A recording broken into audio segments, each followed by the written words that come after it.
다 함께 사도신경으로 신앙 고백 드리겠습니다. 나는 전능하신 아버지 하나님, 천지의 창조주를 믿습니다. 나는 그의 유일하신 아들, 우리 주 예수 그리스도를 믿습니다. 그는 성령으로 잉태되어 동정녀 마리아에게서 나시고 본디오 빌라도에게 고난을 받아 십자가에 못 박혀 죽으시고 장사된 지 사흘 만에 죽은 자 가운데서 다시 살아나셨으며 하늘에 오르시어 전능하신 아버지 하나님 우편에 앉아 계시다가 거기로부터 살아있는 자와 죽은 자를 심판하러 오십니다. 나는 성령을 믿으며 거룩한 공교회와 성도의 교제와 죄를 용서받는 것과 몸의 부활과 영생을 믿습니다. 아멘.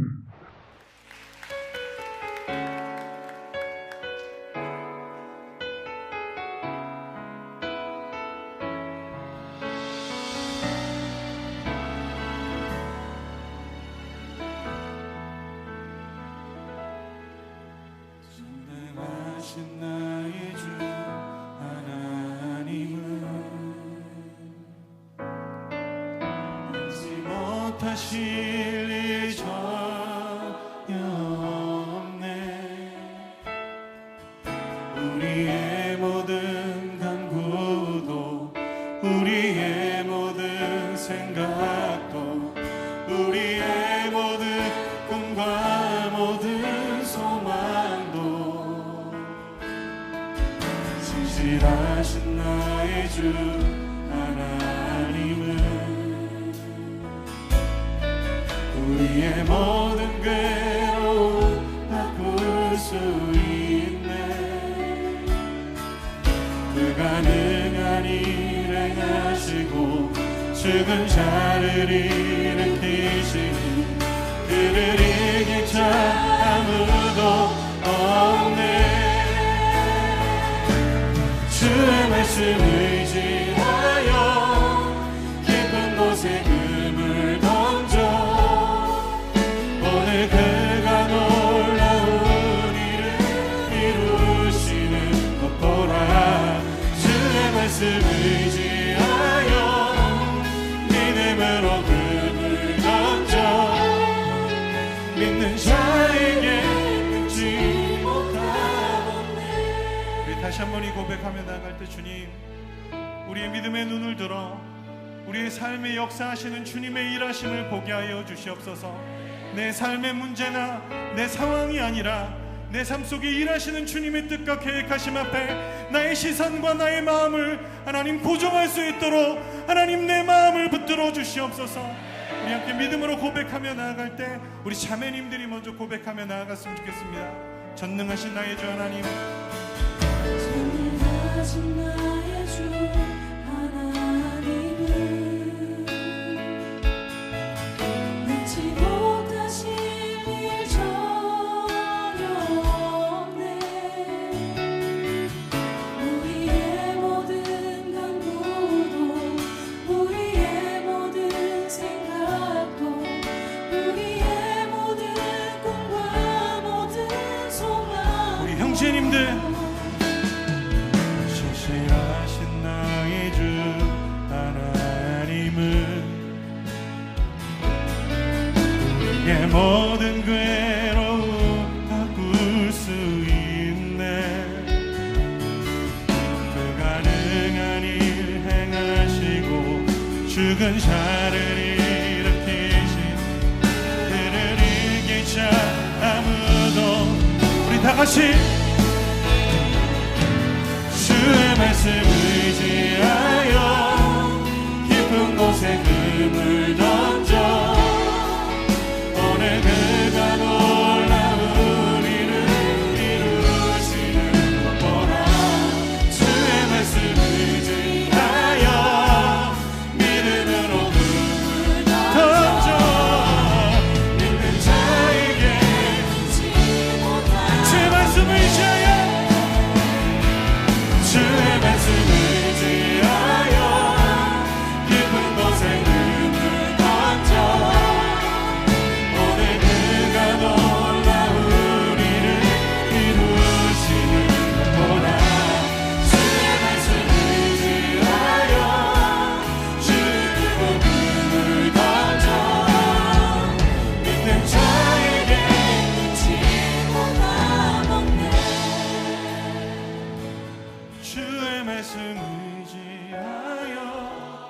깊은 곳에 금을 던져 오늘 그가 놀라운 일을 이루시는 것 보라. 주의 말씀 의지하여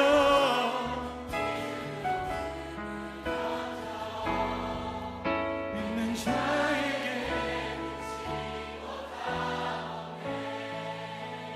오늘 우리 앞에 있는 두려움이 무엇인지 좀 주님 앞에 질문했으면 좋겠습니다. 하나님, 우리가 하나님의 일하심과 역사하심을 지금까지도 보았는데 하나님, 우리가 무엇을 두려워하고 있으며 하나님의 계획하심 앞에 무엇을 결단하고 있지 못합니까?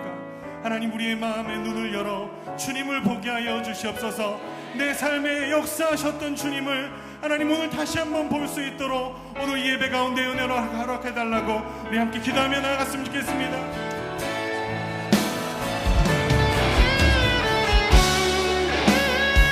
주님이 어떤 약속으로 우리를 인도해 오셨는지, 주님이 나를 어떤 부르심으로 부르셨는지, 하나님 어떤 역사하심과 말씀으로 깨닫게 하시며 오늘 나를 붙들어 오셨습니다.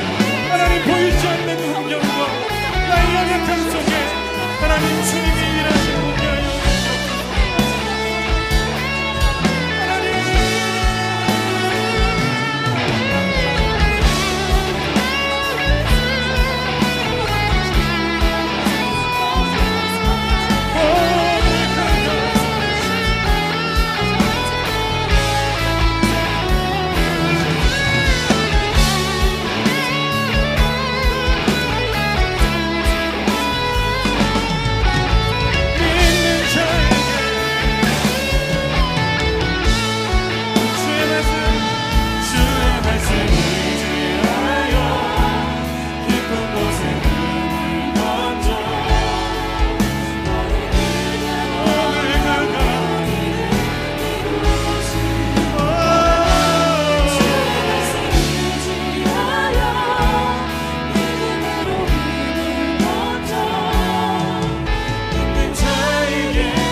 하나님, 주님, 주의 일하심 보길 원합니다.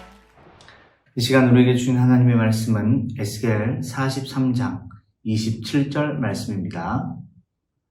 구약성경 1221쪽에 있습니다. 에스겔 43장 27절의 말씀, 하나님의 말씀을 경청하시기 바랍니다. 이 모든 날이 찬 후 제8일과 그 다음에는 제사장이 제단 위에서 너희 번제와 감사제를 드릴 것이라. 그리하면 내가 너희를 즐겁게 받으리라. 주 여호와의 말씀이니라. 이것은 하나님의 말씀입니다. 아멘. 여러분, 한 주간 잘 지내셨습니까? 이렇게 또 예배 자리에서 여러분들을 만나게 돼서 반갑고요. 하나님의 은혜가 항상 여러분의 삶 가운데 충만하게 임하시기를 주님의 이름으로 기도합니다. 오늘 온전한 예배자라는 제목으로 하나님의 말씀을 전하겠습니다. 폴란드 바르샤바에서 약 300km 정도 떨어진 곳에 유대인들을 학살하기 위해 만들어진 수용소가 있었습니다. 그 수용소의 이름이 바로 그 유명한 아우슈비츠 수용소입니다. 그런데 그곳에 다녀온 사람들은 한결같이 입을 모아 분노와 경악을 느끼기보다는 허탈한 마음을 느낀다고 합니다.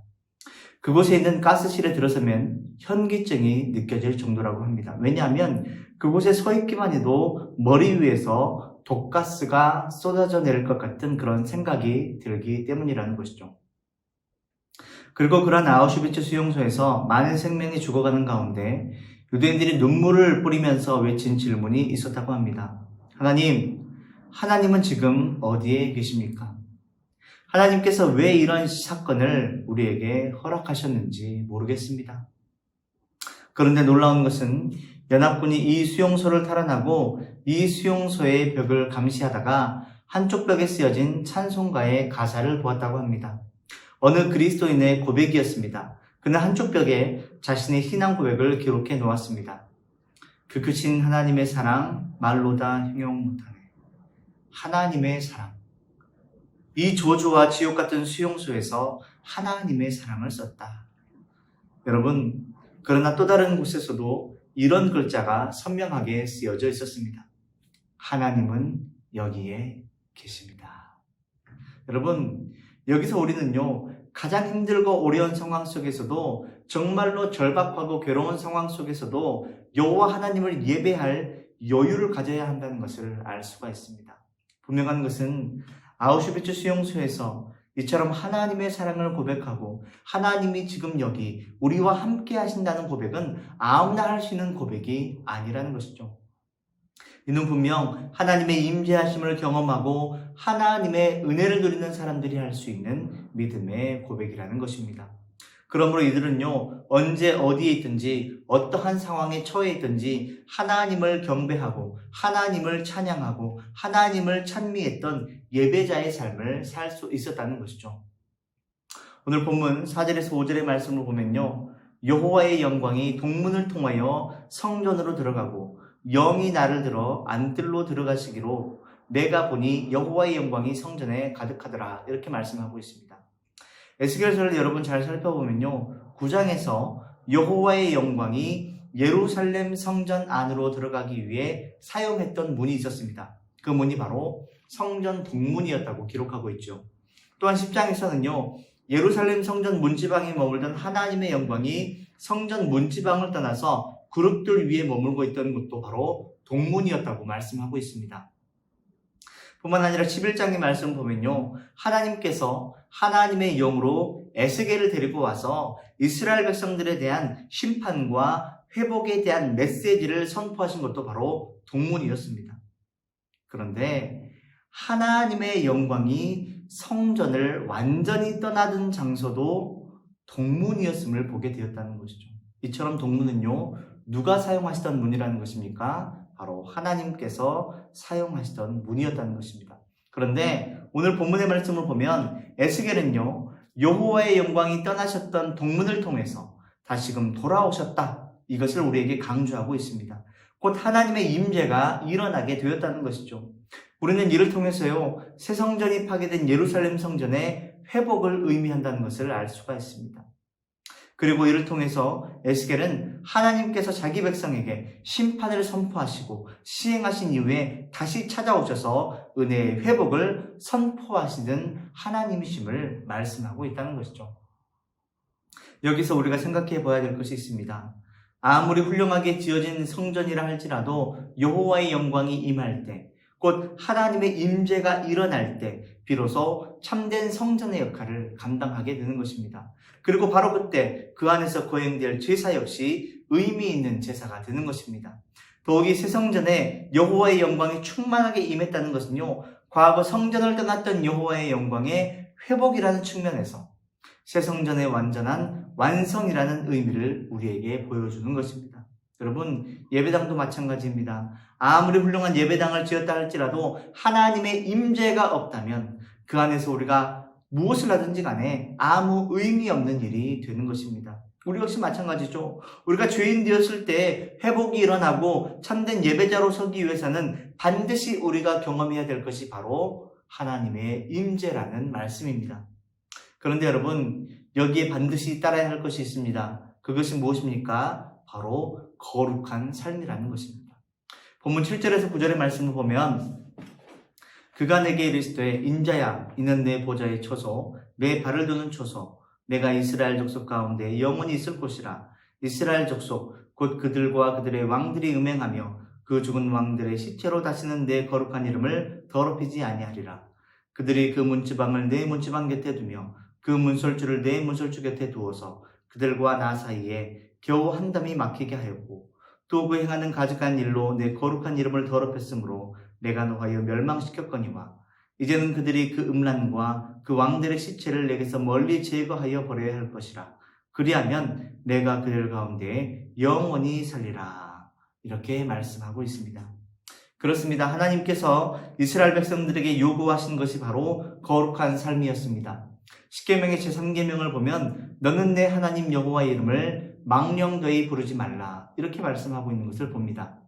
여기서 여호와의 이름을 망령되이 부르지 않는 삶이란 곧 우리의 삶을 통해 여호와 하나님의 이름을 욕되게 하지 않는 삶을 사는 것을 말합니다.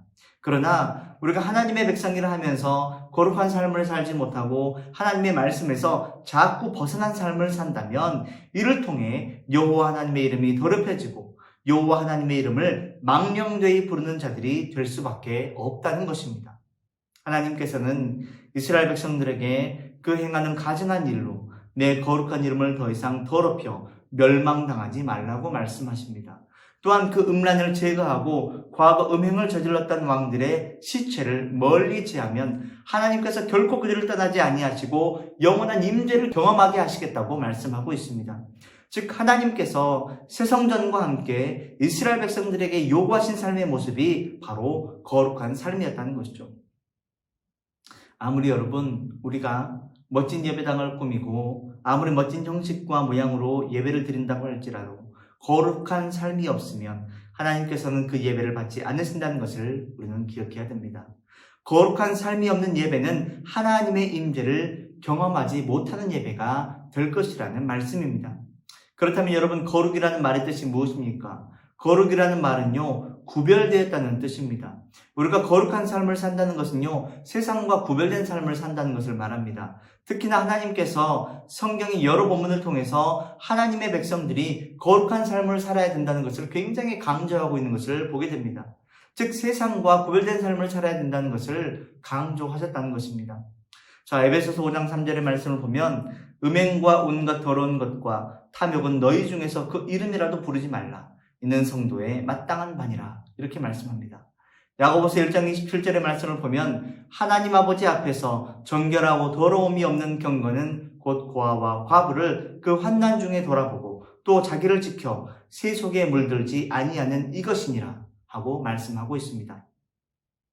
또 에베소서 4장 22절에서 24절의 말씀을 보면 너희는 유혹의 욕심을 따라 썩어져가는 구습을 쫓는 옛사람을 버리고 오직 심령으로 새롭게 되어 하나님의 의와 진리의 거룩함으로 지으심을 받은 새 사람을 입으라. 이렇게 말씀하고 있습니다. 그렇습니다.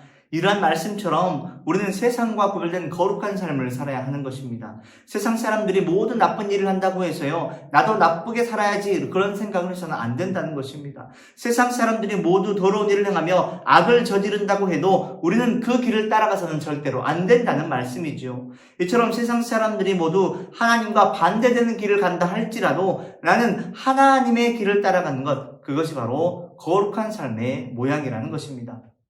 하지만 여러분, 많은 하나님의 백성들이 오늘을 살아가며 세상 사람들과 구별되지 못한 삶을 살아가는 경우가 많이 있습니다. 거룩하지 못한 삶을 살아갈 때가 있습니다. 왜냐하면 우리가 지금은 육신의 몸을 입고 있기 때문입니다. 그래서 세상 사람들처럼 육신을 이기지 못하고 죄를 지을 때도 있다는 말씀입니다. 여러분도 잘 아시겠지만 죄인을 찾아오신 하나님의 은혜에서 예배는 시작됩니다. 그러므로 우리는요, 나의 죄인됨을 인정하고 하나님의 자비를 구하는 데서 예배가 시작된다는 것을 알아야 되는 것입니다. 그러므로 이러한 참된 회개가 일어난 후에 우리의 삶 속에 이루어져야 하는 것이 바로 거룩한 삶이라는 것이죠. 여러분, 화려한 예배당, 웅장한 예배 형식, 누가 봐도 멋진 최신식 장비로 우리의 예배를 꾸며도요, 그것보다 중요한 것이 바로 예배자의 마음이요 거룩한 삶이라고 성경은 분명히 우리에게 말씀하고 있습니다. 그것이 바로 예배자의 출발점이라는 것입니다. 아무리 예배를 통해 하나님의 이름을 부르고 하나님을 찬양하고 경배할지라도 하나님의 말씀을 듣지 아니하고 하나님의 뜻에 순종하지 아니하며 거룩한 삶의 제사를 드리지 않는 예배는요, 껍데기만 예배다라고 하는 것을 기억해야 됩니다. 더욱이 오늘 본문의 말씀 18절에서 27절까지의 내용은요, 번제단의 봉헌에 관한 말씀으로 첫째 날 하나님께 제사를 드리고 둘째 날 이어지는 제사는요 7일 동안 계속 된다는 것을 보게 됩니다. 이에 27절에서 이렇게 우리에게 말씀을 주시죠. 이 모든 날이 찬 후 제8일과 그 다음에는 제사장이 제단 위에서 너희 번제와 감사제를 드릴 것이라. 그리하면 내가 너희를 즐겁게 받으리라. 주 여호와의 말씀이니라. 이렇게 말씀하고 있습니다. 말씀인즉 예배라는 것은 주일 하루, 그냥 주일 하루 드리는 것이 아니라 매일의 삶 속에서 우리의 삶 가운데 이루어지는 것이라는 말씀입니다. 그러한 삶이 이어질 때 하나님께서는요, 내가 너희를 즐겁게 받으리라 하고 말씀해 주셨습니다. 여러분, 어떤 목사님이요, 이런 비유를 말했습니다. 짐승은 거룩한 것의 가치를 알지 못합니다. 그래서 짐승은 그런 것을 짓밟을 때도 있습니다. 때로 짐승은 그런 것을 준 사람을 물려고 덤빌 때도 있습니다. 하지만 사람은 거룩한 것의 가치를 압니다. 사람은 그런 것을 존중합니다. 사람은 그런 것을 제공하는 사람에게 감사할 줄 압니다. 하나님을 생각하고 하나님께 예배드리는 시간의 가치를 알지 못하는 신자들이 많아지는 것 같아 몹시 마음이 아픕니다. 그것이 얼마나 귀하고 감사한 일인지 우리는 알아야 합니다. 이런 글이었습니다. 사랑하는 고등부 친구 여러분, 나는 어떻습니까? 매일의 삶 속에서 하나님의 임재를 기대하며 거룩한 삶의 예배자의 삶을 살고 있는지 우리는 우리의 삶을 돌아보아야 할 것입니다. 왜냐하면 하나님의 임재를 경험한 사람은 예배의 가치를 알고 예배가 얼마나 귀한지를 알기 때문입니다. 그리고 이 시간이 얼마나 소중한지 알기 때문이죠.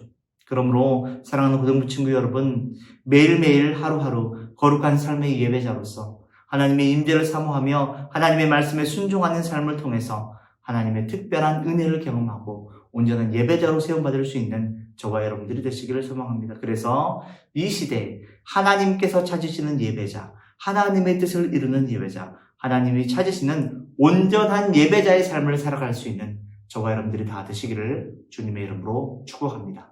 기도하겠습니다. 사랑과 은혜가 충만하신 하나님 아버지, 하나님의 은혜를 사모하며 하나님의 임재를 사모하며 하나님을 온전히 예배하는 예배자의 삶을 살아갈 수 있도록 은혜를 허락하여 주시옵소서. 하나님 아버지, 우리가 함께 모여 예배를 드린다 할지라도 하나님, 우리의 삶에 반드시 따라야 하는 것이 거룩한 삶이라는 사실을 오늘 말씀을 통하여 알 수가 있었습니다. 하나님, 우리 고등부 친구들 하나님이 원하시는 거룩한 삶을 살아갈 수 있는 믿음의 자녀가 되게 하시고 세상과 구별된 삶을 통하여 하나님께 영광 돌리는 믿음의 자녀의 삶을 살아갈 수 있도록 은혜와 은총을 허락하여 주시옵소서. 그리하여서 우리 주님께서 베풀어 주시는 놀라우신 그 은혜와 사랑을 삶 가운데 마음껏 누리며 하나님의 기쁨을 체험하기에 부족함이 없는 믿음의 자녀들이 다 될 수 있도록 역사하여 주시옵소서. 감사를 드리며 사랑하는 예수님의 이름으로 간절히 기도드리옵나이다. 아멘.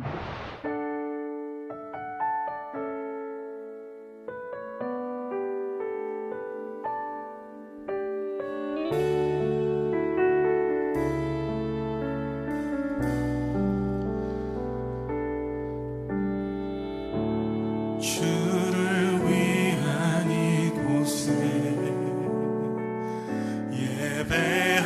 예배하는 자들 중에 그가 찾는 이 없어 주님께서 슬퍼하시네.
이곳으로 인도하셨음을 믿습니다.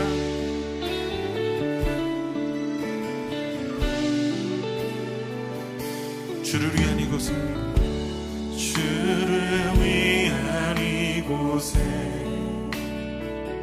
예배하는 자들 중에 그가 찾는 이 없어 주님께서 슬퍼하시네. 주님이 찾으시네. 주님이 찾으시는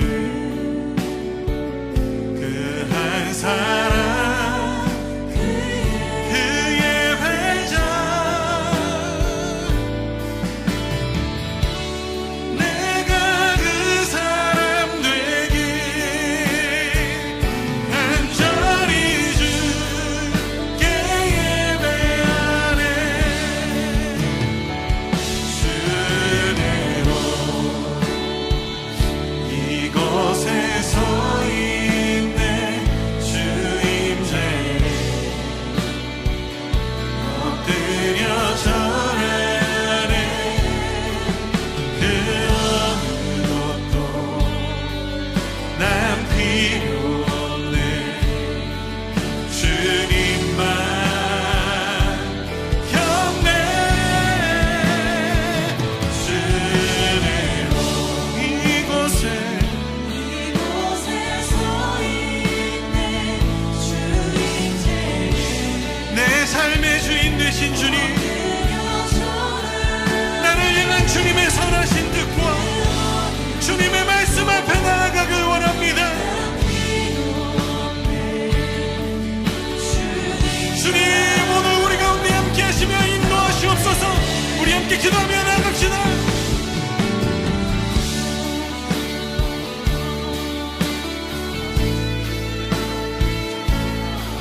주님,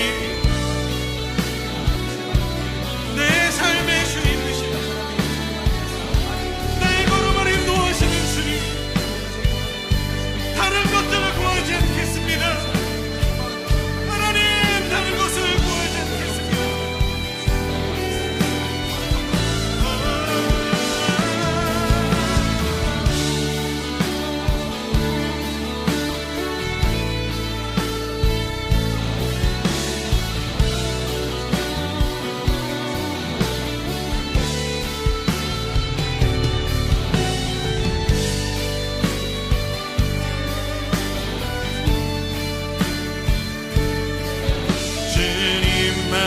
주님만 경배해.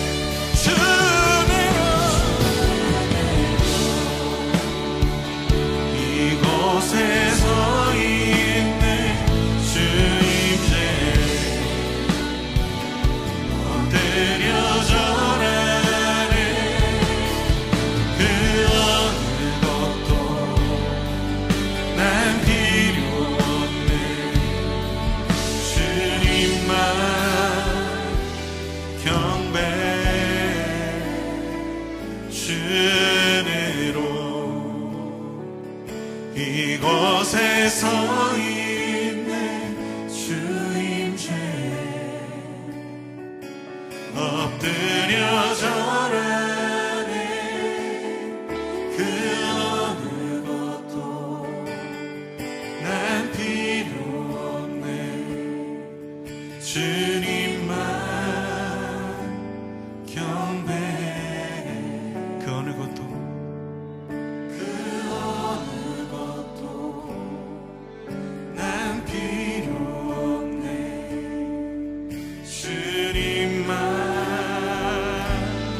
경배해.